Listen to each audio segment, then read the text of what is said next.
പോത്തുണ്ടിയിലെ വീട്ടിലേക്ക് വേർപെട്ട് കഴിയുന്ന ഭാര്യയെ വിളിച്ചുവരുത്തി കൊലപ്പെടുത്താനാണ് ആദ്യം പദ്ധതിയിട്ടതെന്നും ഇത് സാധിക്കാതെ വന്നതോടെയാണ് സുധാകരന്റെ കുടുംബത്തെ കൊല്ലാൻ തുനിഞ്ഞതെന്നുമാണ് ചെന്താമര മൊഴി നൽകിയതായി റിമാൻഡ് റിപ്പോർട്ടിൽ പറയുന്നത്.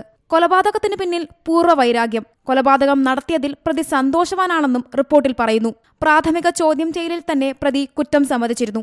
5 പേരെയാണ് കൊലപ്പെടുത്താൻ ലക്ഷ്യമിട്ടതെന്നും ഇയാൾ മൊഴി നൽകിയിട്ടുണ്ട്.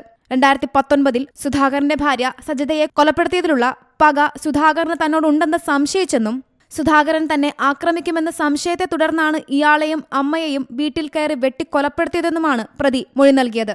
14 ദിവസത്തേക്ക് റിമാൻഡിലായ പ്രതിക്കായി പോലീസ് നാളെ കസ്റ്റഡി അപേക്ഷ നൽകിയേക്കും. പഴുതടച്ച കുറ്റപത്രം കോടതിയിൽ നൽകാൻ വിശദമായ കസ്റ്റഡി അനിവാര്യമാണെന്ന് പോലീസ് കരുതുമ്പോഴും പ്രതിഷേധങ്ങൾ പരിഗണിച്ചായിരിക്കും അന്തിമ തീരുമാനം. നാട്ടുകാരുടെ പ്രതിഷേധം വെല്ലുവിളിയാകുമെന്നതിനാൽ പ്രതിഷേധം തണുത്ത ശേഷം തെളിവെടുപ്പ് മതിയെന്നാണ് ഉന്നത ഉദ്യോഗസ്ഥരുടെ നിർദ്ദേശം. അതേസമയം കേസിൽ സ്പെഷ്യൽ പ്രോസിക്യൂട്ടറെ നിയമിച്ച് നിയമ നടപടികൾ വേഗത്തിലാക്കണമെന്നതാണ് കൊല്ലപ്പെട്ട സുധാകരന്റെ മക്കളായ അഖിലയും അതുല്യയും ആവശ്യപ്പെടുന്നത്.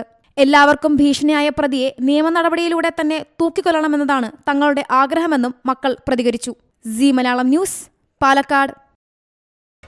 പുതിയ വാർത്തകളും വിശേഷങ്ങളും ഇനി വിരൽ തുമ്പിൽ. എല്ലാ ഡിജിറ്റൽ പ്ലാറ്റ്ഫോമുകളിലും ഇപ്പോൾ സീ മലയാളം ന്യൂസ് ലഭ്യം.